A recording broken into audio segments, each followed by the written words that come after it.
Alors, bonjour à tous, heureux de vous retrouver, chers amis, en ce début de semaine, lundi 10 juin 2024, 10h19, heure du Québec. Merci à ceux qui sont abonnés, ceux qui ne le sont pas, faites-le maintenant. On va plonger tout de suite dans ce qui s'est passé au Parlement européen ce week-end. Ces derniers jours, il y avait des élections chez vous, les cousins français, les amis européens, et on va aller essayer de comprendre ce que ça signifie. Ben, déjà, d'entrée de jeu, je vais vous dire que ça ne signifie pas grand-chose parce que c'est toujours le même monde qui gouverne, puis qui prend les décisions, et qui n'écoute jamais les volontés du peuple en Occident. C'est comme ça que ça marche. Alors qu'on va dire que les autres pays sont totalitaires, je peux te dire une chose, nos dirigeants n'écoutent pas ce qu'on a à leur dire. Et peu importe qui est au pouvoir, ils passent toujours des lois, des règlements, des lois et des règlements qui vont contre notre volonté et qu'on nous impose. Ça, c'est la réalité. Puis tu regarderas au cours des dernières, je ne sais pas, peut-être 40, 50 dernières années, mais surtout 30 années, là, on pourrait dire que le gouvernement mondial s'est vraiment installé en Occident puis se fout de la gueule de ses populations. Le taux de satisfaction ou d'insatisfaction des gouvernements qui se sont succédés au Québec, au Canada, en France, en Belgique, partout, est toujours très élevé, le taux d'insatisfaction. OK? Donc ça veut dire que peu importe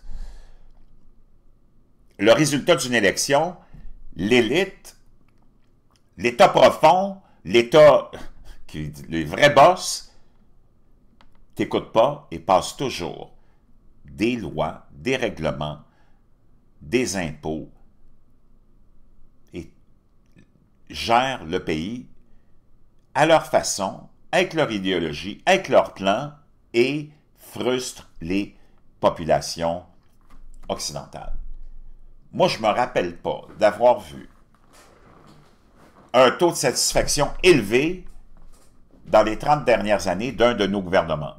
Donc, tu aurais beau essayer de donner des leçons de moralité aux pays que nos élus, que nos médias nomment et appellent et étiquettent pays totalitaires, je vais dire une chose, on n'a pas de leçon à donner à qui que ce soit.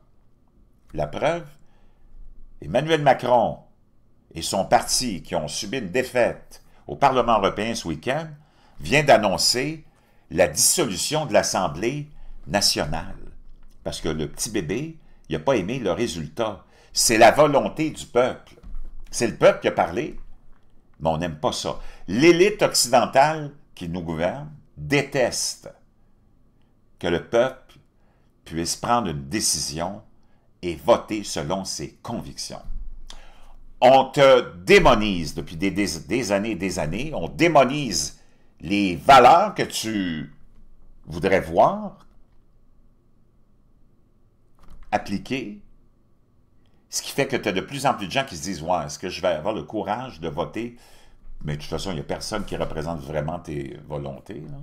Mais s'il y en avait, on te démonise tellement que le monde a ce réflexe-là de s'auto-flageller puis censurer. C'est ce qui fait que tu te retrouves dans des pays occidentaux en faillite, en effondrement, complètement parvenus dans l'espèce de décadence totale, avec des promotions de la drogue dure, de l'alcool, de la médication, de la déchéance sexuelle, la déchéance morale. On banalise les crimes, on trouve des excuses aux criminels, on punit les victimes. C'est comme tout est devenu complètement sodomorien et sodomorien gomorien. C'est comme hallucinant.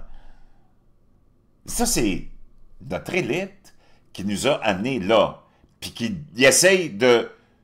C'est ça que j'essaye de comprendre. Moi, je suis ni d'un camp ni de l'autre. J'essaye de... Comme un extraterrestre, je me mets au-dessus de ça, je me dis, comment ces gens-là peuvent essayer de démoniser quelque chose qui n'est jamais là? L'extrême droite. C'est quoi l'extrême droite? Ils n'ont jamais été au pouvoir. Donne-moi un dernier gouvernement d'extrême droite en France, toi, là. Il y en a-tu, hein? Moi, je ne me rappelle même pas. En Allemagne, c'était pas de l'extrême droite, c'était des socialistes, Hitler. Le monde est complètement mélangé, là. C'était le Parti social chrétien. Tu as vu ça où, l'extrême droite? Hein? Trouve-moi au Canada, y a-t-il un gouvernement d'extrême droite, tu sais? Stephen Harper qui a gouverné de façon un peu comme Justin Trudeau, gouvernement majoritaire puis minoritaire pendant 10, 12, 13 ans, je ne sais plus combien de temps, là, à maintes fois, à maintes et maintes reprises, déclaré que le globalisme puis le mondialisme, c'était la plus belle invention après le pain croûté, puis c'est ça qui était bon puis bénéfique pour l'humanité. Moi, je vois pas où tu vois. Moi, je veux que tu me trouves un gouvernement d'extrême. C'est quoi l'extrême droite? C'est de vouloir juste s'assurer que on gère le monde qui rentre dans nos pays, d'abord en nombre, puis de savoir c'est qui. Il n'y a personne qui est contre l'immigration. Même Marine Le Pen n'est pas contre l'immigration. Tu comprends? C'est quoi, c'est quoi l'idéologie d'extrême droite qu'on qualifie d'extrême droite? C'est de vouloir contrôler la criminalité, la drogue. C'est quoi, c'est de l'extrême droite, ça? De revenir à la science et de dire, non, tu peux faire ce que tu veux dans ton lit, là, puis dans ta chambre à coucher, mais jusqu'à nouvel ordre, la science nous dit qu'il y a deux genres, là. Même si tu penses que tu prétends être Dieu et que tu peux te donner un genre imaginaire, ben, non. Quoi, ça, c'est de l'extrême droite? C'est quoi l'extrême droite? Moi, je veux savoir c'est quoi l'extrême droite. Vraiment étrange. On a banalisé tellement la criminalité que tes rues sont remplies de criminels. Parce que ces gens-là trouvent des excuses. Donc, ça veut dire que toi, si tu veux punir le criminel puis lui donner la sentence qui va concorder avec son crime, t'es d'extrême droite. Non, mais moi, j'essaie juste de comprendre le contexte puis l'espèce de définition qu'on veut donner à l'extrême droite. C'est quoi l'extrême droite? Moi, j'ai pas vu d'exécution publique nulle part, là. Donc, là, tu as Emmanuel Macron qui met le pays de la France en crise totale parce qu'il n'a pas aimé le résultat de l'élection du Parlement européen. D'ailleurs, l'élection du Parlement européen, c'est quoi le Parlement européen? L'Union européenne. Tu peux avoir une Union européenne sans avoir un Parlement européen. C'est quoi cette grosse méga structure qui coûte je ne sais pas combien d'argent? Quand il est question des petits jouets, des petits bonbons de la classe dirigeante puis de l'élite, il n'y a jamais de limite. Toi, t'es dans la merde, t'es dans la misère totale, puis avant que tu aies un coup de main, tu as le temps de crever des dizaines de fois. Mais eux autres, des parlements, des associations, des organismes, l'ONU, des centaines de milliers de gens qui sont là à pousser des crayons avec des gros salaires qu'on a nommés, tous des amis nommés, il n'y a personne d'élu là-dedans. Fascinant. Donc, Emmanuel Macron n'a pas aimé le résultat. Ben, c'est la démocratie qui a parlé. Eux autres, ils nous donnent des leçons de moralité sur la démocratie. La démocratie, pour eux autres, c'est quoi? C'est que toi, tu les écoutes, puis que tu votes selon ce qu'eux vont te dire de faire. Ça, c'est leur nouvelle démocratie. C'est dans le fond du totalitarisme.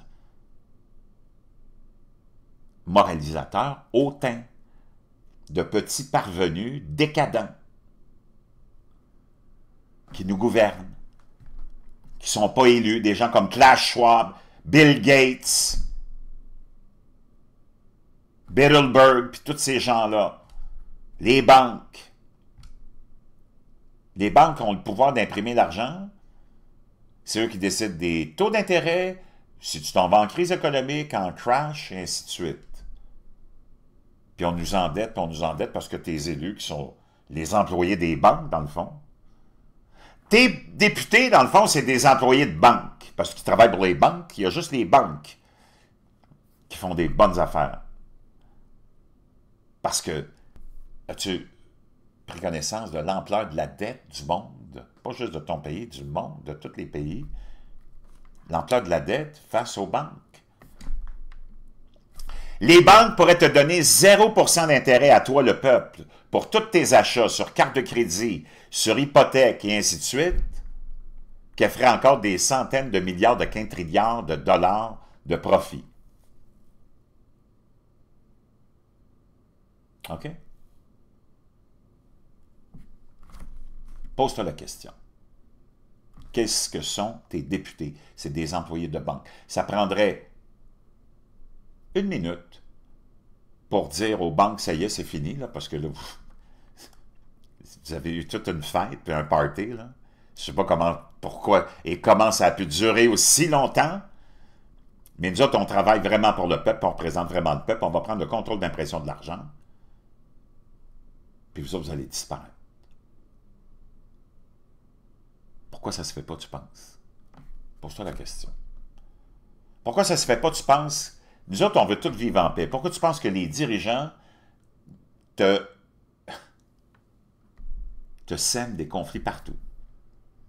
C'est pas pour la démocratie et sauver l'humanité, là. On nous a raconté tellement de mensonges sur différentes guerres qu'on a lancées. Hein. On va aller en Afghanistan sauver les femmes. C'est leur mode de vie. C'est leur tradition. Tu vas aller sauver quoi? Tu veux leur amener ton agenda? On va aller enseigner l'éducation sexuelle à l'Afrique. Ben, c'est parce que l'Afrique, c'est le bassin de l'humanité. Je pense que c'est eux autres qui pourraient nous enseigner la sexualité. Tu comprends? C'est tellement, tellement prétentieux, ce monde-là. Emmanuel Macron n'est pas content du petit résultat de l'élection. Le peuple a parlé. Lui qui nous donne des leçons de moralité sur la démocratie. On va aller défendre la démocratie en Ukraine, où il y a un président illégitime en ce moment, parce que son mandat est fini, puis il reste là. Puis il continue à accumuler l'argent, puis on envoie encore de l'argent, puis de l'argent, puis de l'argent. Pendant que même il était légitimement encore président, il a fermé tous les médias qui le critiquaient, il a fermé toutes les églises qui le critiquaient, puis il a emprisonné tous ceux qui ne faisaient pas son affaire. Bonjour la démocratie. Quand tu regardes ce qui se passe avec nos élus occidentaux qui sont en train d'espionner le monde, c'est juste ça qu'ils font, là. Hey, t'en as en Europe, là, t'en as une, entre autres, je ne sais pas c'est quoi exactement, j'ai oublié son nom, une élue progressive, là, de gauche, une gauchiste, qui, elle, se vante de poursuivre en diffamation 200 à 300 personnes par année, parce que ces gens-là se sont foutus de ses politiques ou de sa gueule. L'humour est devenu interdit. Quand un système puis des politiciens commencent à démoniser les humoristes, et puis d'ailleurs les humoristes n'ont pas de couilles, la plupart des humoristes se plient et ont peur de ne plus être à la télé, de ne plus pouvoir se produire, donc ils marchent dans le rang, comme Hollywood marche dans le rang avec les démocrates, comme en France on fait la même chose avec les artistes, hein, ils sont tous gauchistes, puis ils sont là pour sauver la nation contre le choix du peuple qui pourrait peut-être élire, par exemple, un parti comme celui du Rassemblement national. Ils vont tous sortir parce que si tu le fais pas, si tu rentres pas dans le rang, ben, tu passeras plus à la télé, puis tu vendras plus de disques, puis tu seras plus écouté à la radio. C'est comme ça que ça marche. Donc Emmanuel Macron n'est pas content du résultat des élections. Il dit, puis, de toute façon, ça ne changera absolument rien, là. Il n'y a pas de révolution qui vont se produire là. C'est juste un spectacle de fumée. Un show de boucan, comme on dit par chez nous. Mais lui, il démontre à quel point, là, on t'envoie un signal, comme quoi, non, on n'accepte pas le choix du peuple. Ils te le disent clairement. Ils s'en vont en élection pour essayer de réparer puis sauver la République d'une éventuelle montée et peut-être prise de pouvoir, peut-être, du parti de Marine Le Pen ou d'une coalition d'extrême droite très dangereuse qui pourrait envahir le cosmos très bientôt. Comprends-tu? Moi, c'est ça que je retiens de... Oublie les résultats, le nombre de sièges d'un, le nombre de... C'est pas plus important que le nombre de sièges de toilettes. Ce que tu dois retenir là-dedans, c'est que la France, Emmanuel Macron, refuse le résultat démocratique. Le peuple a parlé, mais lui, ça ne fait pas son affaire. L'élite, ça ne fait pas de son affaire. Là, donc, tu vas voir toutes les têtes parlantes, tous les artistes qui sont conformistes, puis qui passent à la télé. Parce que pourquoi tu passes à la télé? C'est parce que tu es conformiste. Sinon, tu es banni. Puis tu ne passes pas à la télé, tu es obligé de chanter dans les métros si tu veux gagner ta vie avec ton art. OK? Puis tu regardes toutes les coluches de ce monde, même si je l'ai bien aimé, c'est un gauchistoïde qui était là pour parler dans le sens de ce que tu vois aujourd'hui, du gouvernement mondial. OK? Donc, Emmanuel Macron est pas content. Puis là, il s'en va en élection. Il dissout l'Assemblée nationale. Bon, il faut le faire pareil. La seule fois où ça s'était fait récemment, c'est en 97, nous dit-on, avec la dernière dissolution. Et ça s'était d'ailleurs soldé par un revers pour celui qui l'avait provoqué, Jacques Chirac à l'époque. Et ça avait amené l'arrivée d'un drame, vraiment. La chute de la France a commencé avec Lionel Jospin. Les Français, t'as encore une majorité, ben, je ne sais pas si c'est vraiment une majorité de Français qui sont attachés à la gauche pour le socialisme. C'est comme une espèce de rêve. Il y a le rêve américain qui est celui de devenir riche, puis il y a le rêve français qui est comme celui de devenir dirigé par un groupe de totalitaires qui va te dire comment vivre, puis on va te promettre qu'on va te donner des miettes. Ça, c'est le socialisme. On va prendre tout ton argent, puis on va t'en remettre des miettes. Moi, je ne comprends pas que les Français sont encore attachés à cette espèce d'idée-là de rêve français. Si tu confrontes le rêve français puis le rêve américain, là, je vais te dire une chose, c'est le jour, le rêve américain, puis la nuit, le rêve français. Puis si tu mélanges les deux, c'est un vrai cauchemar. Je vais te dire une chose, wow! Je ne sais pas ce qui va arriver en France, mais en tout cas, moi, ce que je retiens de ça, je ne veux même pas parler de l'élection générale, parce que moi, je ne suis pas celui qui va prétendre critiquer les médias, puis après ça, en prétendant être un média alternatif, me mettre une cravate, puis un veston, puis essayer de t'analyser ça comme les médias, ceux que je critique, le font. Non. Moi, je te dis, vraiment, mon point de vue, d'une autre façon, en T-shirt, de façon vraiment très simple, puis je ne me prends pas au sérieux. Je ne me mettrai pas une cravate et un veston, mais moi, je te dis que c'est ça qui se passe. Il n'y a rien qui va changer. La seule chose que tu dois décoder là-dedans, c'est que le système n'est pas content quand le peuple vote selon ses convictions et quand le peuple n'a pas écouté les grands penseurs qui nous gouvernent, qui nous amènent dans le chaos, dans la déchéance, dans l'effondrement. Eux autres ne sont pas dans l'effondrement, ils sont dans la déchéance, là, oui, mais les autres, ils n'ont pas de problème. On les a écoutés, ils nous ont emmenés dans la merde qui nous dépasse 10 pieds par-dessus la tête, nous autres, tous les peuples, puis c'est nous autres qui allons mourir au front. Ce monde-là, ils se foutent de notre gueule, eux autres, ils n'en ont pas de problème, là. Ils n'ont pas de crise économique, ils n'ont pas de crise du logement, ils n'ont pas de crise de pénurie, ils n'ont pas de crise de taux d'intérêt. Ce monde-là, ils possèdent tout, ils se foutent de ta gueule, puis là, toi, tu viens de parler, puis ils disent en plus, hey, si tu penses qu'on est content de tout ce que tu viens de nous dire, non, tu ne nous as pas écoutés, tu vas être puni. Wow! Je peux te dire une chose, moi, je ne sais pas quand est-ce qu'on va se réveiller, là, mais c'est pas le jour où on va se mettre une cravate et un veston, ça, c'est sûr et certain, en prétendant être des chaînes alternatives.